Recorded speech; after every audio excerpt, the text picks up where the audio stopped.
Hi everyone, it's Jerry. I'm on chess.com and I just got paired up playing a 5-0 game. So let's see what we get. Caro-Kann. And let's go for an advance variation. And I've been playing this recently on the white side. Just knight f3 and bishop to e2. And just completing kingside development, holding off on this guy for starters. This is actually a moment where I could actually just strike at the center with c4. I'm going to do that instead of reinforcing d4. If takes, I get to take and have a shot against the bishop. Let's do that. Is there some in-between move? I could actually consider a capture here first, but I think going straight in for this is fine. I'm expecting this move. No. A bit surprising. He's a bit vulnerable, unprotected currently, queen a4. So the reason why I'm looking to sharpen things up is to try and take advantage of the fact that their king is going to be a bit more in the center. He'll be in the center for longer. And I think this is a moment for me to maybe play bishop a3. Certainly black wants to be in a spot to recapture with the knight on takes. I could pick up the two bishops straight away.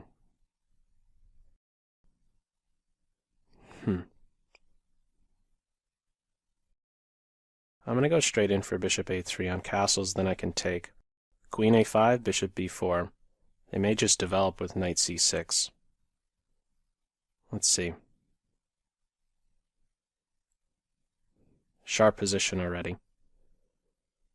Okay. Likely a good move. Knight b5 will be met with just castles. I'm going to go in for this capture. And probably just castle next. If they take with the knight, they're going to still be struggling. Maybe I'd take once more. Yeah, let's do that. Take on d5 first. It's a big moment. How to recapture exactly. Queen takes, I'll take with the queen. And maybe then just play f4, although it does weaken this square. I'm going to go for it. And let's just secure e5, and we're playing an endgame now. Material is even.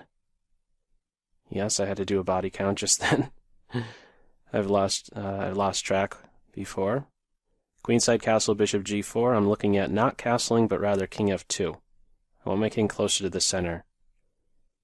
If I castle, the rook on f1 isn't really helpful, so king f2 I think is a nice home. I could go straight in for bishop here, but I like this first. Maybe I could do that next move. I really just want to connect rooks and go from there. Okay, what about right now though? Let's insert that. See how they defend. Okay, so the knight's pinned. I like that my c-pawn is controlling the knight. Less than 3. Could take that knight out straight away.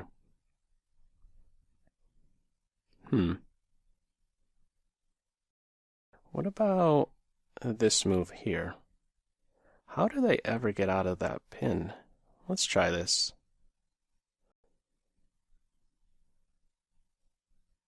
Yeah, they're going to struggle some to get out of that pin. h5, I'm backing up. I want them to work harder to get out of this pin. So I'm doing this to cut off the rooks from seeing the world, basically. No possibilities for recapture here, and I'm looking to get both my rooks on the c and d files, I think. C file is pretty appealing. I'm expecting b6, king b7, as otherwise how does the king get out of the pin? That move? And maybe now I go in for this capture. Yeah, I think I like this straight away. Yeah, I like that the rook isn't able to capture here. So I think you have to take back. And I'm looking at a check, probably with the h-rook. In the event my king is checked and has to go to the first rank, my rooks would still stay connected. So I like rook h to c1. How are we doing on the clock? Oh, they're giving up the exchange. I guess this was too much. They were too fearful of something, huh? My rook could still enter on the 7th, though. They're not taking this pawn right away. Maybe I should just take this knight out right now.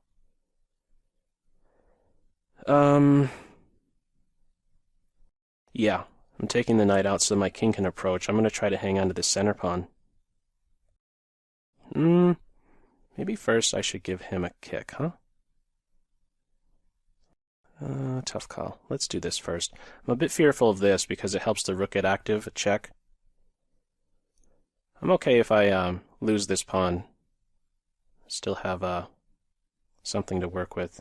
They'll be in a pin, so that's nice. How to get my rooks working effectively? I want to get on the 7th rank. Okay, knight, where are you headed? Well, let's go here, occupy an open file. I'm not too concerned about losing the a-pawn. I could jump right back over to a1, or even give a check here, and I don't think it should be much of a problem. The knight can grab here, but how are they getting out of that pin? Could try some kind of rook lift. Rook c3 to d3 or even h3, these guys are all weak on the queen side. If I take out their h-pawn, this guy is an animal. Let's do this for starters. How are they getting out of the pin? Well, that's not working. It runs into this tactic. Probably resign here, huh? Yeah. I wonder if they panicked some right around the point with b6, with these bishops working on, how to say, the bishops working on adjacent diagonals, you know, cutting right into the king position. Let's have a look. It's a sharp line for sure. Very lively, lively position struck at as early as move 6, c4. That's why sometimes you'll see b4, c6. Black opt for something like the knight here and the other knight here to really reinforce the d5 square. So that should c4 be played, there's a quick, should c4 be played, there's a way that black can immediately take advantage of the d5 square by holding off on playing c6. If white plays c4, then black could focus on the d5 square. This is now a hole. But when black plays this early advance c5, now this is something that doesn't have as much reinforcement on it. There isn't a knight here just yet to secure d5, and it turns sharp, like it played out in the game with capture, knight capture, and having this tempo against the bishop. We'll have a look at it with Stockfish, of course, but yeah, it gets very lively for sure when you have this group of 4 pawns all in tension. Take, knight takes. Yeah, I don't know that. I don't know about this move. I don't feel inconvenienced at all. I'm just getting on with development, and they gave me the dark square bishop, which really turned into an animal. I mean, both of them did. Bishop a3 is pretty sensible, just developing, and I'm trying to be inconvenienced. I'm trying to inconvenience black on castle. I could then take. Knight takes, I get the rook, so they have to do this, and that's just super ugly. He's in a pin, and I could just take here straight away. So, knight c6 seemed to be a good move. I pick up the 2 bishops now. Just take on d5. I didn't say it during the game, but doing this is saddling black at the end of the day with an isolated d5 pawn. So we both have some not so healthy pawns here. d5 versus c3. Every other pawn in the position I would identify as perfectly healthy. So these are the two dummies, I guess we could say. just secure e5, and I'm liking my position here. So it must be somewhere in the opening stage where black could really improve. Maybe even here instead of queenside castle because of this move, which is something, in hindsight, maybe I should have played much sooner. Yeah, I mean, I opted for king to f2. Maybe they could secure their knight position here by playing h5. But even so, it must be white who has the advantage, in large part to the bishop pair. The primary advantage is related to the bishop pair, but taking it a step further, I prefer my king position, and I like that I have some spatial advantage with my pawn on e5. I don't think that that last fact about the pawn having some depth, having some space advantage, I think that's the least positive feature for white. But it must be something in the opening here. I think bishop d6 is a good move. And yeah, I mean, he's just anchored in there, and how do you get rid of him? You know, black can't get out of this pin so soon. On h5, I'm just backing up, maintaining the pin. And these guys are too much. I don't know, maybe there was a way out here for black, but it's certainly difficult.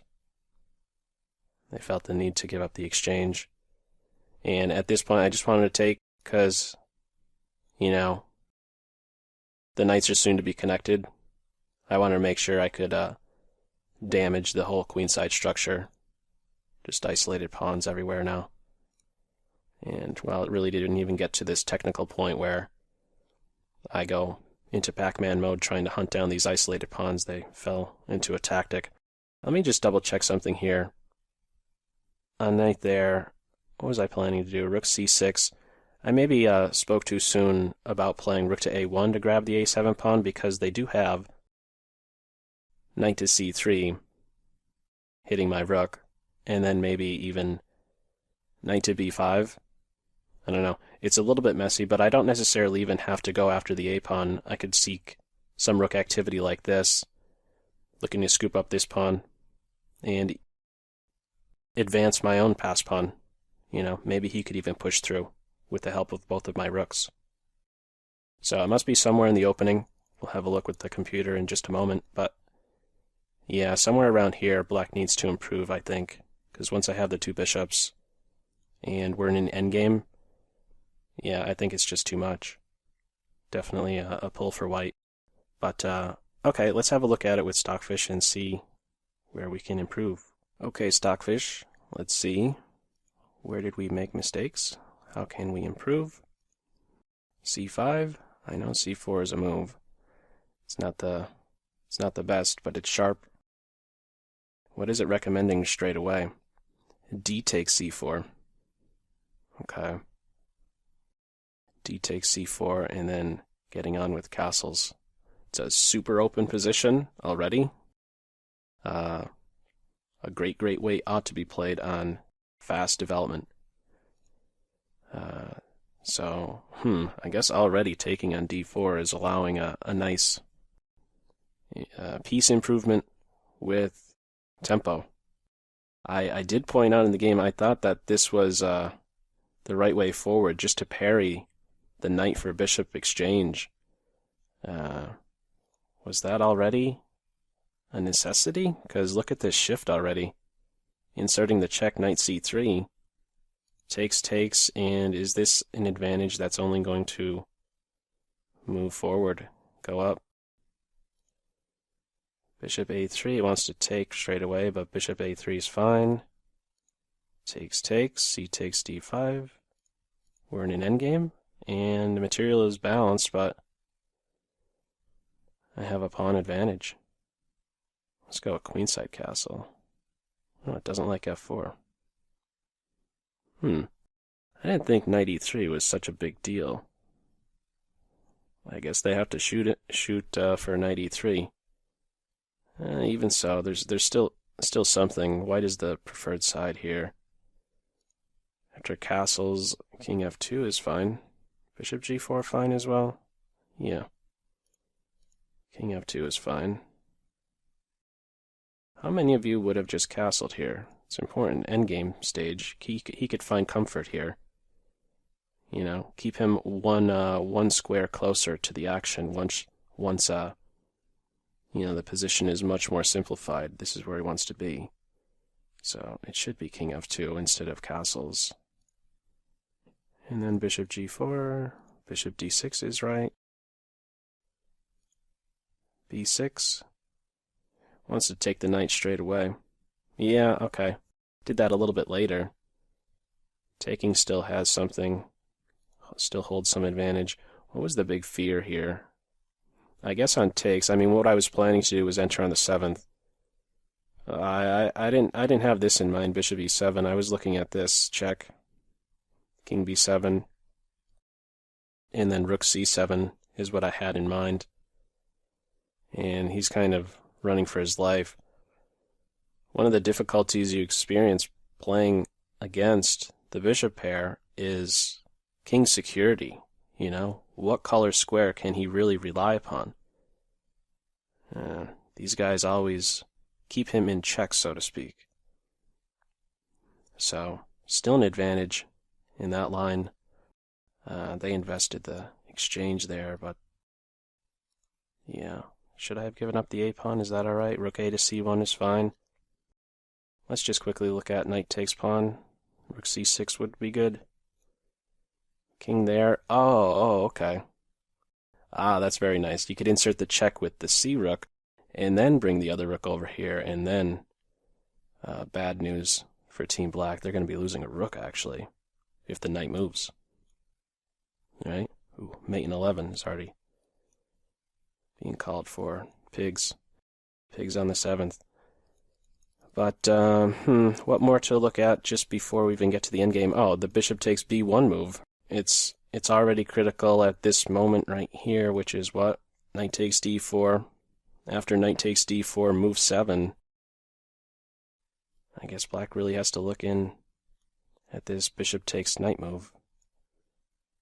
Yeah, bishop takes knight seems to be the best try, just to get out of the harm's way, and then go in for bishop to b4.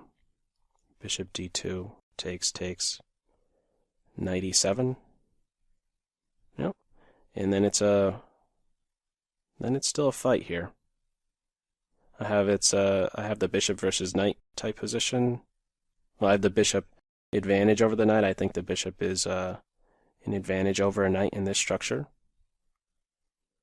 Bishop f3, main diagonal, immediately putting pressure on d5. Knight bc6, takes. Yep. Well, he has a weak pawn, but he has a strong knight. Still an interesting position. I prefer white, without question. I like having a clear target in that of the c6 pawn, and, well, my e5 pawn I might even chalk up as slightly overextended. I don't see this as a great asset or anything. Pawn on e5. But, yeah, as we're seeing here, a very level-like position. And it kicks off with first this bishop takes b1 move. Okay, well, interesting game out of this Caro-Kann advanced variation. Feel free, as usual, to leave any feedback in the comment section below. And as usual, I hope you got something out of it. That's all for now.